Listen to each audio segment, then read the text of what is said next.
The doorbell rang at 7:30 a.m. on a Saturday, each chime more insistent than the last.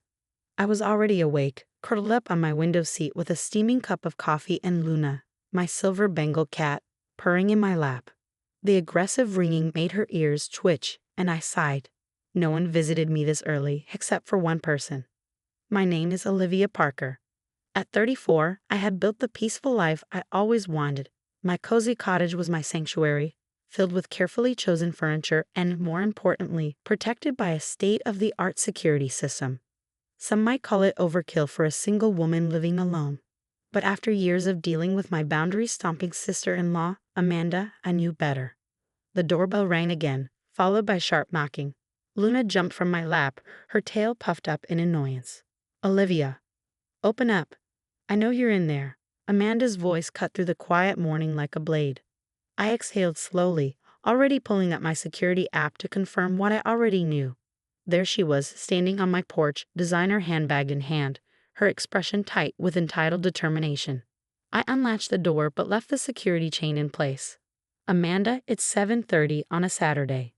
If you answered your phone, I wouldn't have to be here," she huffed, trying to peer past me. "Where's Luna?" "The kids are in the car with Mark. We've come to take her home with us."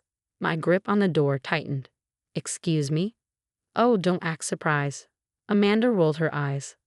"The kids have been begging for a pet, and Luna is perfect. She's already trained, and let's be honest, you're barely home. She'd be much happier with us." A slow, simmering anger built in my chest. "Luna is my cat, Amanda. She's not some accessory you can just take. Don't be selfish, Olivia. You work long hours. You travel.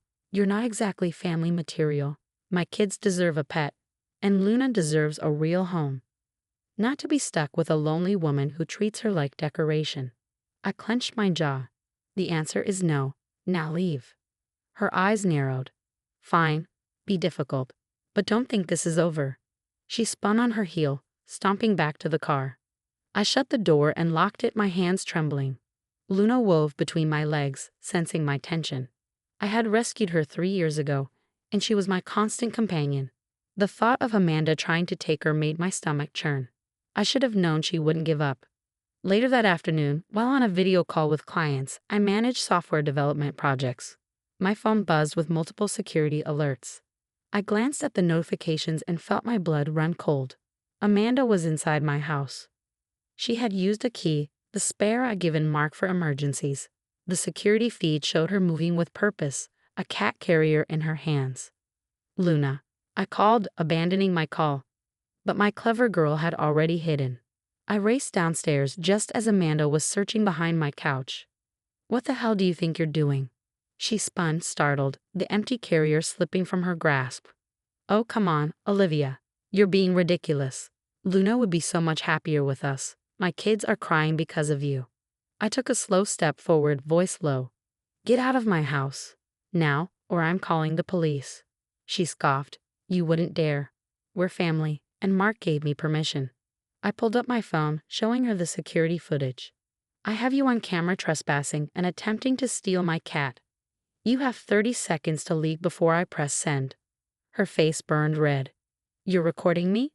In my own family's house?" "My house," I corrected. "Now get out." She snatched up the carrier and stormed out, spitting over her shoulder. "This isn't over, Olivia. You can't hide behind your cameras forever."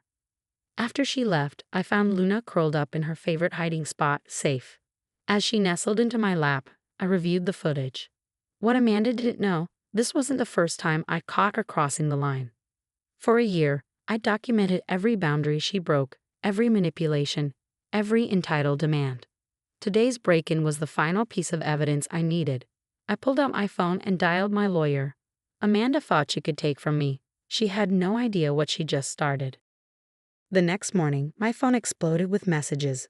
Amanda had wasted no time spinning her version of events. In the family group chat, she painted herself as a concerned mother standing up to my selfishness.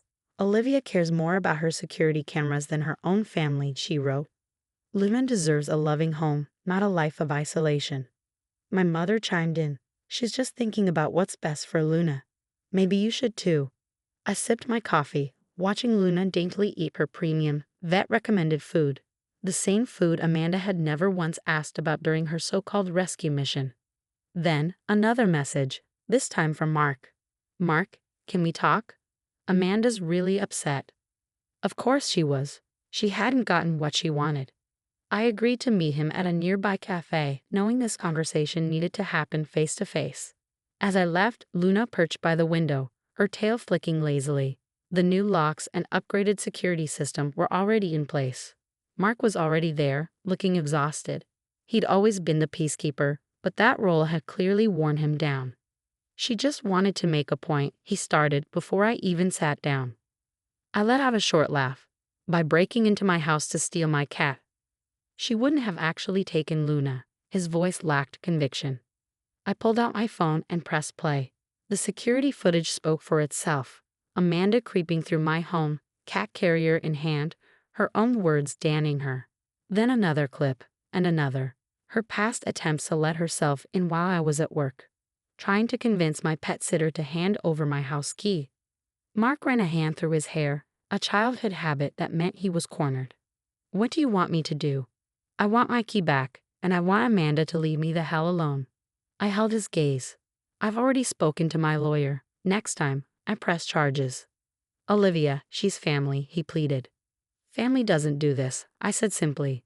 Before he could respond, my phone buzzed. A security alert. I opened the app and felt my stomach tighten. Amanda was back. Her car sat in my driveway.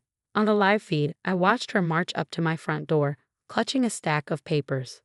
Mark's phone dinged. He glanced at it and paled. "She called animal control," he muttered. "She's claiming you're neglecting Luna." I smiled, and Mark visibly tensed. He knew that smile. "You know what's great about high-end security cameras?" I said, grabbing my bag. "Crystal clear audio. Every conversation. Every lie." By the time I got home, Amanda was pounding on my door. "I know you're in there," she screeched. "Animal control is on their way. They'll see how you keep that poor cat locked up alone all day." I stepped out of my car and strolled past her, calm and collected. "Perfect timing," I said. "Would you like to come inside and wait for them? I have quite the presentation prepared." Amanda faltered, something in my tone finally cutting through her arrogance. "What are you talking about?" "Oh, just some footage of you admitting Luna is well cared for while trying to steal her. Or the part where you used a stolen key to break into my house. Maybe they'd like to see how you tried to manipulate my pet sitter." Her face turned red. "You're bluffing." I opened my front door, and Luna trotted out, sleek and healthy, her new collar camera glinting in the light. "Want to bet on that?" I asked quietly, because I have a feeling the local news would love this story. Amanda's hands tightened around her flimsy complaint. A car with official markings turned onto my street. "Last chance," I said, stepping aside. "Walk away now, leave Luna and me alone, and this stays between us. Or we can let animal control and law enforcement review everything." She trembled with rage, her mouth opening, then closing. Finally, she turned, storming back to her car just as the animal control officer stepped out. Some people only learn the hard way. Amanda had just learned that underestimating me was her biggest mistake. The animal control officer, a no-nonsense woman named Officer Martinez, surveyed the situation with a practiced eye. She took in Amanda's crumpled complaint forms, my calm demeanor, and Luna lounging lazily on her cat tree, utterly unbothered. "I understand there's a concern about pet welfare," she asked, her tone neutral but firm. Before Amanda could launch into whatever story she'd rehearsed, I stepped forward. "Yes, officer. I'd like to report an attempted pet theft and ongoing harassment. I have extensive documentation, including security footage, vet records, and statements from my pet sitter. Would you like to review them?" Amanda's self-righteous fury faltered, shifting into something closer to panic. I was just leaving," she muttered, inching backward. "Ma'am," Officer Martinez said sharply, "I'll need both sides of the story. Stay right here."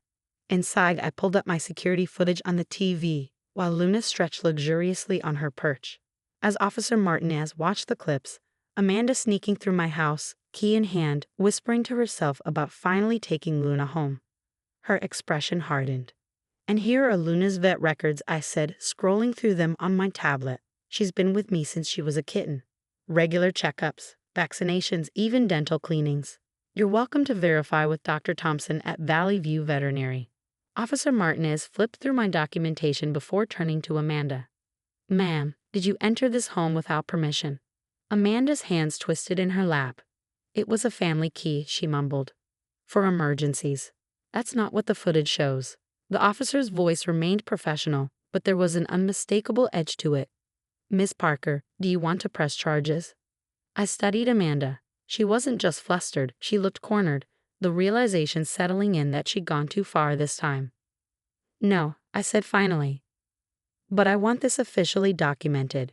And if she ever tries anything like this again, I won't be so forgiving. Amanda didn't argue.